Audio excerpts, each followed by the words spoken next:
ఇప్పుడు హిందుత్వం మతమా? హిందుత్వం మతమా? హిందుత్వం మతమా? హిందుత్వంలో మతం అనే పదమే లేదని నేను మొదటనే చెప్పినాను. అసలు హిందూ అంటే ఏంటి? హిందూ అంటే ఏమనుకుంటున్నారు మీరు? హిందూ అంటే ఏంటి చెప్పండి, మీరు చెప్పండి. మీరే చెప్పండి. మీరు అంటున్నారు కదా మా హిందుత్వంలో అసలు మతం అనే పదమే లేదంటున్నారు కదా, హిందూ అంటే ఏంటని అడుగుతున్నాను నేను. హిందువు అనే పదం ఏంటి చెప్పండి సార్, నాకు నేను తెలుసుకుంటాను.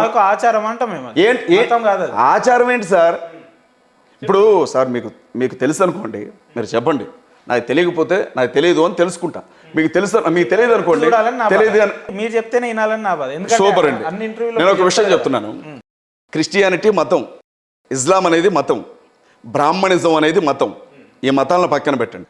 అమెరికాకి సంబంధించిన వాళ్ళని అమెరికన్లు అంటారు, చైనాకి సంబంధించిన వాళ్ళని చైనీయులు అంటారు. ఈ సింధు నది పరివాహక ప్రాంతంలో బ్రతుకుతున్న వారిని అందరినీ హిందువులు అంటారు. ఈ దేశానికి సంబంధించిన పదం. ఈ దేశంలో క్రైస్తవులు ఉన్నారు హిందువులుగా, ముస్లింలు ఉన్నారు హిందువులుగా, బ్రాహ్మణులు ఉన్నారు హిందువులుగా. హిందుత్వాన్ని మీరు ఎలాగ తీసుకుంటారు? ఇది మాది అని మాత్రం మీరు ఎలా చెప్తారు సార్? ఒక పదం లౌకిక దేశం అని కూడా అంటారు. ఎలా తీసుకుంటారు మీరు? హిందూయిజం అనేది మతం కాదు. ఇప్పుడు ఏదో పవనిజం, రామోయిజం లాగా హిందూయిజం అనేది మతం కాదు సార్. హిందూ అనేది మీకు చెప్తున్నాను వినండి, 2500 సంవత్సరాల క్రితం భారతదేశంలో మనుషులు బ్రతికారు. క్రీస్తు పూర్వం 2500 సంవత్సరాల క్రితం భారతదేశంలో విలసిల్లిన మొట్టమొదటి నాగరికత సింధు నాగరికత. సింధు నది పరివాహక ప్రాంతంలో బ్రతికినటువంటి ఈ మనుషులందరినీ కలిపి సింధువులు అని పిలిచారు. యేసుక్రీస్తు ప్రభు పుట్టడానికి 2500 సంవత్సరాల క్రితం అసలు ఈ భారతదేశ భూభాగం మీద మనుషులు లేరు.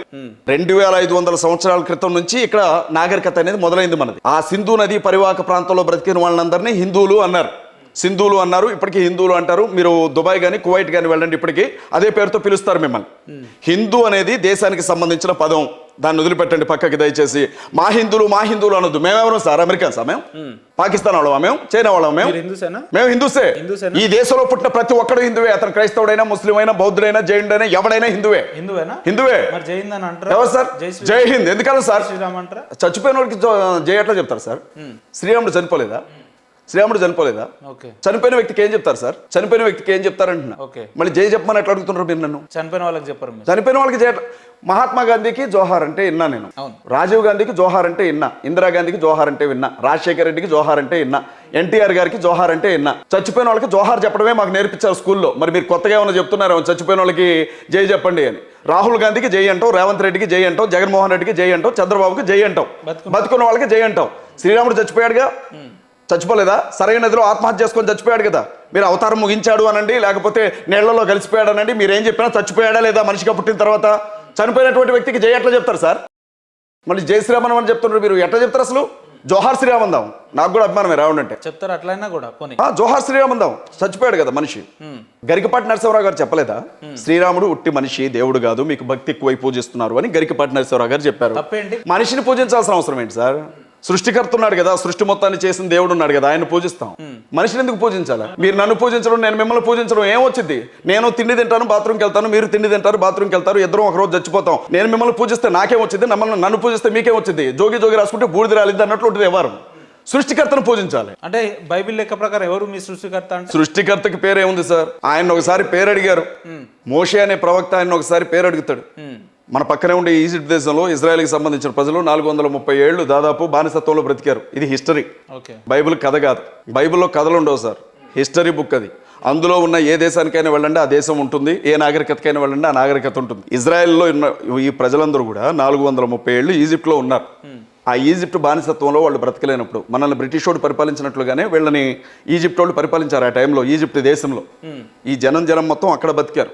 ఆ టైంలో మోజెస్ అనే ఒక ప్రవక్తని దేవుడు పిలుస్తాడు మండుతున్న పొదలో నుంచి. పిలిచి వాళ్ళు బానిసత్వంలో మగ్గిపోతున్నారు, వాళ్ళని బయటికి తీసుకురావాలి, నువ్వు అక్కడికి వెళ్ళాలి అని చెప్తాడు. చెప్తే ఇతను ఏమంటాడంటే, నాకు నోటి మాంద్యం, నేను వెళ్ళలేను, నాకు నత్తి నా వల్ల కాదు అని చెప్తాడు. అరే నాయన, నత్తి గిత్తని సమాధానం చెప్పకు, మోగొండి పుట్టించింది నేనే, నత్తోండి పుట్టించింది నేనే, నాకు తెలుసు అవిదంతా అని అడుగుతాడు. చివరికి ఒప్పుకున్న తర్వాత మోషే ఏమంటాడంటే, ఇదంతా బాగానే ఉంది కానీ ఇంతకీ నిన్ను ఎవరు పంపారు అని అంటే, నేనేం చెప్పాలో నీ పేరు అని అంటాడు. నీ పేరేంటి? ఈ రోజు మీరు నన్ను అడిగారే సృష్టికర్త పేరేంటని, ఆ రోజు ప్రవక్త అడిగాడు, మోషే ప్రవక్త. ఇస్లాం సహోదరులు కూడా మూసా ప్రవక్త అంటారు. ఆయన రాసిందే ధర్మశాస్త్రం, ఖురాన్లో ఉన్న ధర్మశాస్త్రం ఆయన రాసిందే. మూసా ప్రవక్త, ఆయన మూసా అని పిలుస్తారు వాళ్ళు. అప్పుడు దేవుడు అంటాడు, ఆయనకి బొడ్డు కోసి పేరు పెట్టిన వాళ్ళు ఎవరు లేరు, ఆయన గుణ లక్షణాలను బట్టే ఆయన పేరు ఉంటుంది కాబట్టి నేను ఉన్నవాడును, నేను అనువాడును అని చెప్తాడు. అంటే మీరు ఎక్కడికి వెళ్ళినా, సృష్టిలో వెతికినా, సృష్టికి అవతల వెతికినా ఉన్నది నేనే, సృష్టికి ముందైనా సృష్టి తర్వాత అయినా ఉన్నవాడును నేనే, అల్ఫా ఒమేగా నేనే. అంటే మొదటి వాడిని చివరి వాడిని నేనే కాబట్టి నేను ఉన్నవాడును, ఇదంతా జరగాలి అని అనువాణ్ణు నేను అనువాణ్ణు అని అంటాడు. అది ఆయన పేరు. ఇక యేసు ఏంటి మరి అని మీరు అడగొచ్చు. యెహోవా ఏంటి అని మీరు అడగొచ్చు. పరిశుద్ధాత్ముడు ఏంటి అని మీరు అడగొచ్చు. ఇవన్నీ గుణ లక్షణాలు. ఇప్పుడు టైగర్ ఉంది, అది పులి. దాన్ని మనం తెలుగులో పులి అని అంటాం, ఇంగ్లీష్లో టైగర్ అంటాం. అలాగే యేసు అనే పదానికి రక్షకుడు అని అర్థం. రక్షకుడు, ఆయన పేరు పరలోకం నుంచి ఒక దూత వచ్చి పుట్టబోయేది రక్షకుడు గనక రక్షకుడు అని ఆయనకి పేరు పెట్టండి అని చెప్తారు. ఆయనకి బొడ్డుగోసి పేరు పెట్టిన వాళ్ళు ఎవరు లేరు. యేసు అంటే రక్షకుడు అని అర్థం, జీసస్ అంటే రక్షకుడు అని అర్థం, యేసా మసీ అంటే రక్షకుడు అని అర్థం. 3500 భాషల్లో బైబిల్ ట్రాన్స్లేట్ చేయబడింది. 3500 భాషల్లో ఆయనకి అదే పేరు ఉంటుంది, రక్షకుడు అని. పేరు లేదు, మీరు రక్షకుడు అని అర్థం. క్రీస్తు అంటే అభిషక్తుడు అని అర్థం. ఎంత ఉన్మాదంతో ఉన్నారో చూడండి మీరు. అంటే క్లియర్ కట్గా ఇంతసేపు ఒక ముసుగులో, గొర్రె ముసుగులో ఉన్నారు వీళ్ళంతా. వీళ్ళు గొర్రె వన్నే తోడేళ్ళు ఇవి, గొర్రె వన్నే తోడేళ్ళు ఇవన్నీ. అంటే వాళ్ళు ఒప్పుకుంటున్నారు క్లియర్గా, మేము చొక్కా ఇప్పితే మేము పెద్ద రౌడీలం అంటున్నాడు, నరుకుతాం ఒక్కొక్కడిని అంటున్నాడు. చూడండి మరి వాళ్ళు బయటకు వస్తున్నారు. మీరు రావట్లేదు అంటే టైం వచ్చింది వాళ్ళకి, ఆ టైం దగ్గరకు వచ్చింది. చాలా రోజులు సరిపోయింది. ఇప్పుడు 30-40 ఏళ్ళ నుంచి మేము భరిస్తున్నాం, సరిపోయింది. యుద్ధ వాతావరణం ఏర్పడిపోతుంది విత్ అఫీషియల్ యుద్ధ వాతావరణం. ఇలా ప్రభుత్వాన్ని మీరు చూడండి, వక్ఫ్ బోర్డు మీరు కూడా మత ఘర్షణలకు ప్రేరేపిస్తున్నట్టే అనిపిస్తుంది నాకు. మీకు అనిపిస్తుంది, ఎందుకు అనిపిస్తుంది వాళ్ళు ఏమంటారు, చెప్తాను, సోదరులు ఏమంటారు చెప్తాను. అంటే మీ మాటలని కత్తులు పట్టుకొని ఇంటి నుంచి బయటికి వెళ్ళాలా? వినండి దొరికినట్టు ఇప్పుడు నరికేయాలనా? వినండి, నేనేం చెప్తున్నాను. మీరు ఒక మాట అన్నారు, ఘర్షణ వాతావరణం. మాట్లాడుతున్నా నేను మాట్లాడుతున్నా. నా ధర్మము ఏం నేర్పిందంటే, మా ప్రతి దేవుడి చేతిలో ఆయుధం ఉంది, గుర్తుపెట్టుకోండి. ఇదే అజయ్ బాబా అనే వ్యక్తి కూడా మాట్లాడిండు. ఎవరిని వెళ్ళి కొట్టలేదు, ఎవరిని వెళ్ళి అంటే ఫిజికల్ గా దాడి చేయలేదు కదా. కేవలం మీరు కూర్చొని స్టూడియోలో మాట్లాడినట్టు ఆయన కూడా మాట్లాడారు. మరి మీరు ఎందుకు రెస్పాండ్ అయ్యి కేసు పెట్టి ఈ రోజు జైల్లో ఉండే పరిస్థితి? ఎస్, మనకు మత స్వేచ్ఛ ఎప్పటి వరకు తెలుసా? ఇతరుని మనోభావాన్ని కించపరిచినప్పటికే. హత్య చేసినప్పుడు కంపల్సరీ వాడు కంప్లైంట్ పెడతాడు, ప్రతి దాడికి చేస్తాడు. ఇక్కడ జరిగింది అదే. ఫస్ట్ నేను కంప్లైంట్ పట్టించుకోకుంటే నేనేమో కంప్లైంట్ చేసి ఊరుకున్నా. కొట్టేటోళ్ళు కూడా చాలా మంది ఉన్నారు, కొడతారు కూడా వాళ్ళు కూడా. దానికి మనం ఏం చేయలేం కదా. కొడతారని మీరు ఇంటిస్తున్నారు. నేను చెప్తున్నాను మీకు, ఎందుకు చెప్తున్నాను ఈ మాట, ఎందుకు చెప్తున్నా అంటే నేను లీగల్. కొంతమంది తిక్కనే కొడుకులు ఉంటారండి. మీరు చూడండి, దేవాలయాల మీద దాడులు చేస్తున్నారు. అందరికీ మత స్థిమితం లేదు. మత స్థిమితం పోయిన వాళ్ళు వస్తారు కొంతమంది, దానికి ఏం చేయలేం కదా. ఇది డైరెక్ట్ గా ఏదో వార్నింగ్ ఇచ్చినట్టు అనిపిస్తుంది. మీ అంటే ఆలోచన అట్లుంటది. నేనేమంటానంటే, దేవాలయంలో శివాలయంలో ఎక్కి తొక్కితే వాడు మత స్థిమితం తప్పిపోయాడు, దేవాలయాలు పాల్గొడితే మత స్థిమితం. మరి మీరు ఏం చేస్తారు? ఇప్పుడు నిర్మల్ కొరుట్ల ప్రాంతాలలో ముస్లింలు డైరెక్ట్ గా వచ్చి హిందువులను పొడి చంపుతున్నారండి. మీరు ఎక్కడ మాట్లాడారు, ఏం చేస్తారు? అప్పుడు ఎటు పోయారు మరి మీరు? ఎస్, ఇప్పుడు రవీందర్ రెడ్డి మొత్తం భారతదేశానికి సీఎం కాదండి, గుర్తుపెట్టుకోండి. నేను ఒక ధర్మ కార్యకర్త, ఒక ధర్మ సంస్థ నడుస్తాను. కానీ మీరు వినండి, జాతీయ అధ్యక్షులు కదా. ఎస్, అక్కడికి వస్తున్నా. సంస్థ నా కార్యకర్తలు ఉన్నారు, కొన్ని హిందూ సంస్థలు ఉన్నాయి అక్కడ కూడా. వాళ్ళు అక్కడ ప్రతి దాడికి రెడీగా ఉన్నారు. దాడులు చేసినప్పుడు ఫస్ట్ మేము ఆపడానికి ప్రయత్నం చేస్తాం, ఆపనప్పుడు మేము ప్రతిదాడి చేయడానికి సిద్ధంగా ఉంటాం. ఇక్కడ మాప్ లించింగ్ అవుతుంది. ఏమవుతుందంటే, గుమ్ము గూడి ఒక్కసారే 100 మంది వచ్చి ఇండ్ల మీద దాడులు చేసి తినే అన్నంలో ఉచ్చలు పోసి ఇట్లాంటి దాడులు చేస్తూ ఉన్నారు. ఇప్పుడు మీరు చూడండి, స్టూడియో ఉంది ఇక్కడ, మన నలుగురం ఉన్నాం. ఎట్లా 90% మంది హిందువులు ఉంటే అక్కడికి వస్తున్నా, ఆ పాయింట్కి వస్తున్నా. ఇప్పుడు మీరు ఉన్నారు ఇక్కడ, మన స్టూడియోలో నలుగురం ఉన్నాం. 100 మంది కొడితే మీరు ఏం చేయగలుగుతారు? నేను ఏం చేయలేం, దెబ్బలు తింటా. అదే జరిగింది. కాబట్టి ఇప్పుడు మనం చెప్పేది ఏంటంటే, హిందూ సంఘటితంగా ఉండండి. సమస్య వచ్చినప్పుడు అందరు సంఘటితంగా ఉండి. జనాభా ఎక్కువ ఉన్నప్పుడు హిందువుల వైపు ఎందుకు జనాభా నిలబడదు అంటున్నా. మీరే అన్నారు కదా 94% అని, వాళ్ళు ఉన్నది 6% కదా. అది నేను చెప్పింది 6% స్వతంత్రం వచ్చినప్పుడు. ఇప్పుడు మనం 80% పడిపోయినాం. ఈ 80%లో కూడా కులాలుగా విడిపోయినాం. ఇక్కడ జరిగింది విషయం ఏంటంటే, మన కుల విభజన జరిగింది. ఇప్పుడు ఈ పొలిటికల్ అంతా ఎట్లా ఉందండి, కులాలుగా విడగొట్టాలా, పల్చగా చేయాలి. ఇప్పుడు హిందువులంతా ఒక్కటే ఎప్పుడవుతున్నాము, కులాలు పక్క పెట్టినప్పుడే హిందువులంతా ఒకటే అవుతున్నాం. మనం కులాలుగా విడిపోయాం. వీడు రెడ్డి, వీడు ఏది, వాడు ఇది అని చెప్పేసి ఎక్కడికెక్కడ పల్చ. అంటే మీ ఉద్దేశంలో హిందూ అనే ఎవడైతే చెప్పుకొని తిరుగుతాడో వాడే మనిషి, వాడే వ్యక్తి. ఇతర మతస్థులు మనుషులు కాదు, వాళ్ళకి అసలు స్వభావం ఉండదు, ఆలోచనలు ఉండదు, ఎటువంటి ఫీలింగ్స్ ఉండదు, వాళ్ళు మనుషులు కాదన్నట్టే చూస్తారు మీరు. అంతే కదా, మీరు చెప్పే విధానం అట్లే ఉంది. ఓకే, మీరు అడుగుతున్నారు. కుక్క ఉంటుంది, పెంచుకునే కుక్క ఉంటుంది, ఊర కుక్క ఉంటుంది. ఇప్పుడు కుక్కలన్నీ కుక్కలే, గుర్తుపెట్టుకోండి. ఊర కుక్క వ్యవహారం వేరే ఉంటుంది. అది అలా కూర్చుంటుంది, చక్కన పోయి కరిచేస్తుంది. పెంచుకున్న కుక్క కట్టేసి ఉంటుంది, అరుస్తుంది. ఇక్కడ జరిగేది ఏంటంటే, మాబ్ లించింగ్ అయ్యేది ఈ ఊర కుక్కలతోనే. మనం మాట్లాడుతున్నాం, వాళ్ళు దాడులు చేస్తున్నారు. ఇక్కడ జరిగేది అదే, మనం మాట్లాడుతున్నాం, వాళ్ళు దాడులు చేసేస్తున్నారు. కాబట్టి ఇప్పుడు హిందువులు చైతన్యం ఎందుకు అవుతున్నారంటే మేము కూడా ప్రతి దాడికి సిద్ధంగా ఉన్నాము అనే ఉద్దేశంతోనే ఉన్నారు. నేను దాడి చేసినప్పుడు ప్రతి దాడి చేయాల్సిందే. ఇప్పుడు నేను పోలీసు వచ్చేదాకా ఆగే పరిస్థితి లేదు. కాబట్టి ప్రతి దాడి జరుగుతున్నాయి. మీరు అన్నట్టుగా కొన్ని చోట్ల వాళ్ళు గుంపులుగా టార్గెట్ అయిపోయి, ఎందుకంటే ఇప్పుడు మీకు ఇప్పుడు ఉన్నటువంటి భయానక వాతావరణం ఎలా ఉందంటే కొట్టండి మారో సాలంక అంటున్నారు. పుల్లా వాళ్ళ మైకులలో చెప్పుకుంటున్నారు, వాళ్ళు కొట్టండి అని చెప్తున్నారు. మనం ఏం చెప్తున్నాము, వద్దురానైనా గొడవలు ఎందుకురా, మాట్లాడితే బాగుంటుందా, మాట్లాడదాం కానీ ఈ మాట్లాడదాం కానీ తన్నులు పడతా ఉన్నాయి 40-50 ఏళ్ళ నుంచి. మనం ఇంకా పడుతున్నాం, భరిస్తూ ఉన్నాం. కాబట్టి ఇప్పుడు భరించే పరిస్థితి లేదు. మన వాళ్ళు కూడా చైతన్యం అయ్యారు. ఎవరైతే తన్నులు కొడతారో వాళ్ళని కొట్టే పరిస్థితి కూడా ఉంది.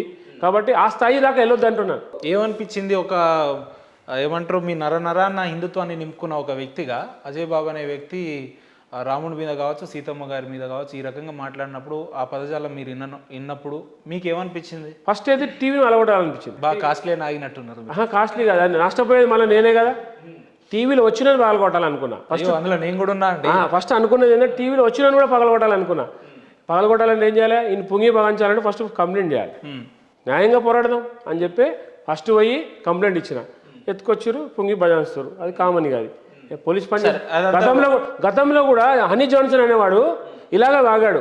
అమ్మవారిని నానా బూతులు తిట్టాడు, షార్ట్ వీడియోలు చేశాడు, నానా అసలు ఘోరంగా కంప్లైంట్ ఇచ్చారు, కేసు అయింది.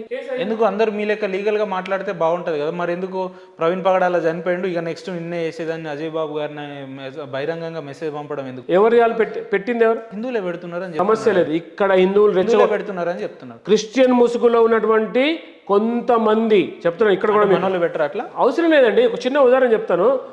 ఇప్పుడు వాడు యాక్సిడెంట్ అయి చచ్చాడు, చంపారని ఎక్కడ డిక్లేర్ అవ్వలేదు, యాక్సిడెంట్ అయి చచ్చిపోయాడు. యాక్సిడెంట్ అయిందంటే అవి చూసారా మతోన్మాది, ఇదే చెప్తున్నాడు వాడు, మతోన్మాది. యాక్సిడెంట్ ఎలా చెప్తారు? యాక్సిడెంట్ కనబడుతున్నాడు, కళ్ళకు కనిపించినట్టు.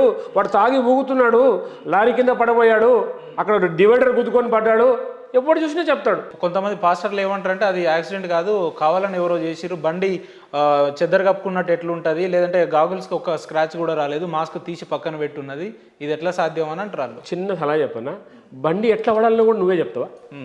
యాక్సిడెంట్ అవుతుంది, బండి పడుతుంది, బండి అట్టెట్లా పడుతుంది అంటే బండి ఎట్లా పడాలని నువ్వే చెప్తే మనకి యాక్సిడెంట్ ఎందుకు ఉంటుంది? దాన్ని యాక్సిడెంట్ అంటామా దాన్ని? సరే, ప్రీ ప్లాన్ మర్డర్ అంటున్నావు. అసలు పాస్టర్ అనేటోళ్ళు మందే తాగారు కదా, ఆయన వైన్ షాప్కి ఎందుకు పోయిండు, పోరు, అసలు ఇదంతా స్క్రిప్టెడ్గా హిందువులే చేసిరు అంటారు. వైన్ ఏంటండి నాకు తెలియక అడుగుతున్నా. నువ్వు ఓపెన్గా చర్చిలో ఇస్తున్నావు కదా యేసు రక్తం అని, అది ఏంటండి? వైన్ కదా, రెడ్ వైన్ కదా, ఓకే, మందు కదా అది, మందు తాగా అని చెప్పి మాటలు ఎందుకు ఇవన్నీ? అందుకే అంటున్నాను, గొర్రె ముసుగులో తోడేళ్ళు ఇవన్నీ, తోడేళ్ళు. వాళ్ళని గొర్రెలు అనడం ఎంతవరకు కరెక్ట్ అని వాళ్ళ దేవుడే చెప్పాడు కదండి, నేను గొర్రెల కాపరిని అని. ఓకే, వాళ్ళు నేను గొర్రెల కాపరిని, అన్ని గొర్రెలు అని చెప్పాడు. అందులో భయమే ఉందండి. గొర్రెని ఇప్పుడు కాదు 100 సార్లు చెప్తాను నేను గొర్రెనే. క్రిస్టియన్స్ గొర్రె, ఎస్ గొర్రెలే, గొర్రెల కాపరి వాళ్ళ దేవుడు, వాళ్ళే చెప్తారు, బైబిల్లో ఉంది రాసి. సమస్య లేదు, వాళ్ళు కూడా ఒప్పుకుంటారు మేము గొర్రెలేమే, పాపులము మేము అంటాడు. పాపివా నువ్వు? ఓకే, నేనేమంటా పాపివా? మన పుట్టుక పాపి పుట్టుక కాదండి, ఇది ఎంతో పవిత్రమైన పుట్టుక, మనిషి పుట్టుక. మనకు జంతువులా పుట్టలేదు, మనం మనిషిలా పుట్టాం. మనకు ఎంతో ఆలోచన శక్తి ఉంటుంది. నేను పాపిని అంట, తల్లిదండ్రులు చేసేది పాపం అంట. ఇది ఎక్కడది? మీరు చూడండి, బైబిల్ అలాంటివి ఉన్నాయి, అట్లే మాట్లాడతారు మళ్ళీ వాళ్ళు. సమస్య లేదు. ఇక్కడ మీరు పొద్దున్నే మనం ఏదైతే మనం వెంకటేశ్వర స్వామి పాటలు వింటుంటాం కదా,